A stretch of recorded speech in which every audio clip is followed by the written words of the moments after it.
got my toes in the water. Not a worry in a world of cold beer in my hand. Life is good today. Hi guys, Mark here with Spiguyver Backpacking. I thought that today I would take a little bit of time and do a little bit of a stove comparison. If you're like me, you spend too much time on YouTube watching water boil. So I figured I'd make another video of water boiling. What I've got here today, I've got 3 stoves that I'm going to do a comparison on.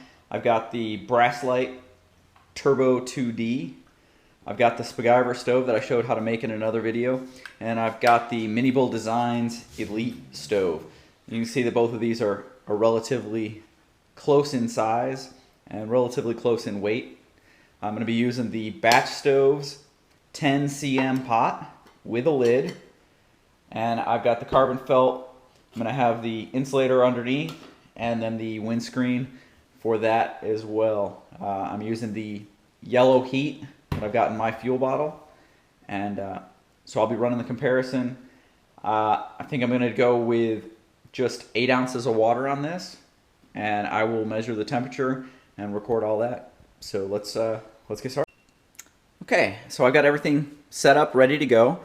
You can see that I'm going to start out using the Spiguyver alcohol stove that I showed how to build. I've got my timer ready to go. I've got the 8 ounces of water, and the starting temperature out of the tap is 59.7 degrees. And I've got 15 milliliters of the heat. So go ahead and get started. I'm going to pour the water into Batch Stoves 10 cm pot. You can see it doesn't fill it up a whole lot. Plenty of room for 2.5 cups of water. I've got the fuel in.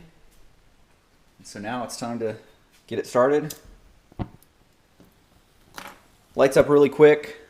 Comes up to a good bloom. Get the stove put on, the pot on there, and the timer is going. So we'll come back to this when we've got a boil going. So I see a bunch of steam coming out of the top. We're at just over 5 minutes, and we are at a rolling boil. So it was just about five minutes. You can see the flames still going nice and strong there. So we'll come back and see where. So we're at 5 minutes and 45 seconds, and you can see that the flames are really starting to die down now. So it seems like about 5.5 minutes is where it started to slow down a little bit. Total burnout is going to be a little over 6 minutes because we're at just about 6 minutes right now. So I'm going to call it 6 minutes for burnout. Next up, we're going to go with the Minibull Design Elite stove. So again, it's another one made from the Starbucks espresso can. Water's a little bit warmer this time, 62.6, so we'll make note of that. Again, we're using the 8 ounces and the 15 milliliters of water.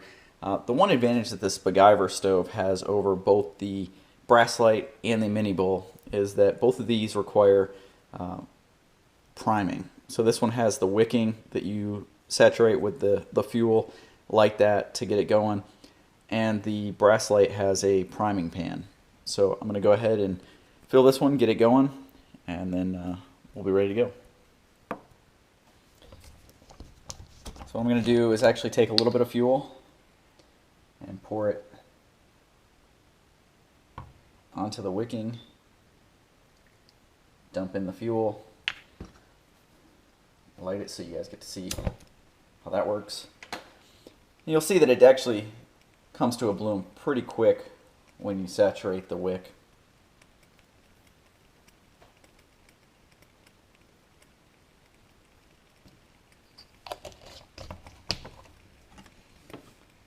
So there we go. It has bloomed. Got the water in the pot. Setting it on and starting the timer. It's going on, and we'll be back when we have a boil. So I don't know if it's because I had the windscreen in close, and so it was burning through more fuel than it should have, but we're at 4 minutes, completely burned out, and just shy of a boil. Okay, up next is the Brasslite Turbo 2D. This stove has a unique feature. It has this sleeve that you can turn So this one actually has the ability to simmer, which the other two don't. It's also quite a bit heavier. We'll take a look at the weights afterwards. Again, we've got our water, 8 ounces. This time it's still a little bit warmer, 65.6, so we'll take note of that. Still using the same pot. And between each one, I've cooled it off. I put cold water over it so that the metal is not hot, so it doesn't affect that at all. I've already put the 15 milliliters inside, and I put a little bit in the tray there just so that we can see how that works. So I've got the water going in. Get this lit. Okay, you can see that the tray is lit and it's starting to come up.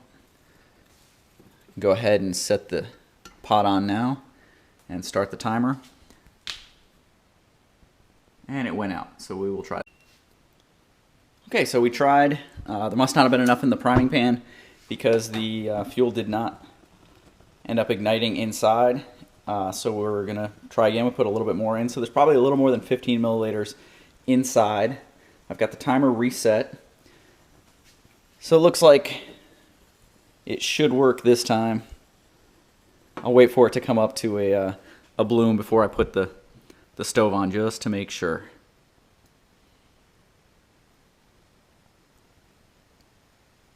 Okay, I can definitely see it's coming out of the middle.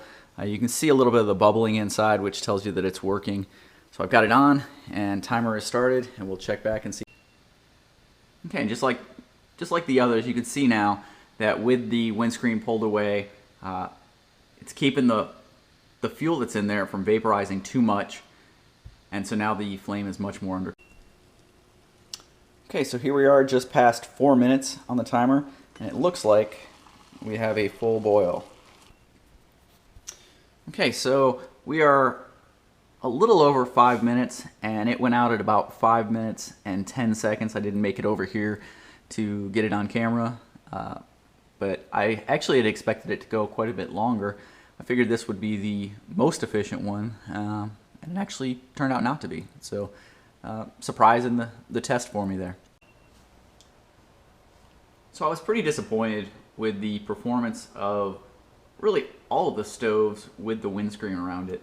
I noticed how high the flames were going, and so I decided to go back, take another look at the Elite with the windscreen not around it, and we're at 3 minutes and 21 seconds, and we just came to a boil while I had this on. Again, we went with tap water, so it was around the 65 degrees again. I didn't show all of it. So there we go, 321, we came to a boil. Now I'm gonna see how much further it goes. You can see really a great flame pattern on this right now, a whole lot better than what it was before. So here we are again with the Spiguyver alcohol stove, my own personal, the one I showed the video of building. And you can see that without that windscreen around there, really, really nice controlled flame pattern. It's staying completely underneath the stove, so no real heat escaping up around the sides. So here we are, a little over 4 minutes and 20 seconds, and I can see the steam coming out. And yep, we are at a good rolling boil on this one. Flame pattern's still good. It is coming up over the side just a little bit. 4 minutes and 30 seconds. We'll see just how long this one burns for. Well, it is still going. We're at 6.5 minutes, and that looks like a complete burnout. So maybe a little bit longer on that one. Okay, let's take a look at some of the weights here. So for the Spiguyver stove, looking at 5 grams. On the Minibull Design Elite, 12 grams. And for the Brasslite Turbo 2D, looking at 76 grams. So you can see this one weighs a whole lot more. But like I said, it does have the feature of being able to simmer. So combining this with the 12-ounce batch stoves pot that I've got, with this we can do a little bit of dry baking, whereas these ones don't really have the ability to do any dry baking or simmering or anything like that. So kind of gives you an idea of what they can be used for, the weights on each. So there we go. We've got the stoves. We took a look at them. So the first test, what made me kind of suspect that there was something going on there that wasn't quite right was, as I had the windscreen around there, I noticed some big time flare-ups with the Elite. And what was happening was the fuel was actually vaporizing to the point where it wasn't burning all of it, and it was dripping off the bottom of the pot and causing a little bit of flare-up around the stove. So that's something to pay attention to. You know, it's kind of crazy that you would think with the windscreen around it, the heat would actually make it boil faster, that there'd be more heat held in, but that's not always the case. Sometimes, like in this case, the windscreen being in there caused the fuel to vaporize too much, and I believe too much of the heat was being lost around the edges of the pot rather than concentrating underneath the pot and causing the boil. So with the Spiguyver stove, initially we got a boil in 5 minutes. When I took the windscreen away, we got it in 4 minutes and 20 seconds. The burn time went up a little bit on that one as well. It went from 6 minutes to 6.5 minutes. With the Elite, we went from no boil and it burning out in 4 minutes to a 3 minute and 21 second boil and a burnout in 5 minutes and 16 seconds. The Brasslite, I didn't redo that one. I've used that one for several years. Works great for what it's designed for, but it's not a lightweight. I mean, it's lighter than some, but it's not a super lightweight stove.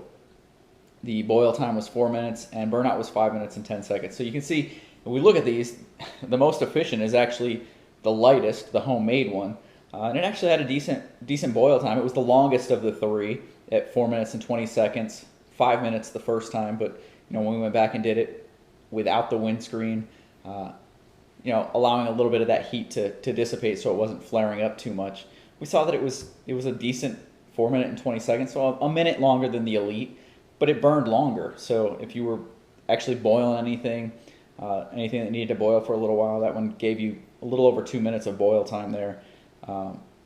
So, you know, efficiency-wise, that one seemed to work the best. The Elite boiled the fastest, and the Brasslite is just a solid performer all around. You know, a 4 minute boil, 5 minute burnout. I think it would have been closer to 6, maybe 6.5, had we not had the windscreen right up on it for the first 2 minutes. So, all in all, good test. Hey guys, keep watching the videos. I'll keep making them. And I appreciate the comments, the feedback. So keep it coming, and you guys keep getting out there and doing it. Talk to you later.